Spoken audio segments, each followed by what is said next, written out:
తేజక్షమా ధృతి శౌచం అద్రోహో నాతిమానిత భవంతి సంపదం దైవీం అభిజాతస్య భారత.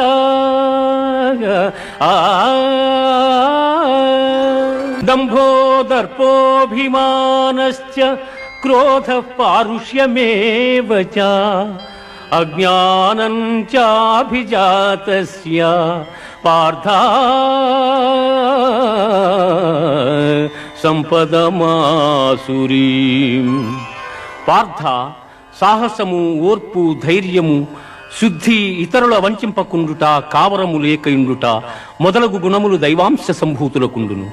అట్లే డంబము, గర్వము, అభిమానము, క్రోధము, కఠినపు మాటలాడుట, అవివేకము మొదలగు గుణములు రాక్షసాంశమున పుట్టిన వారికుండును.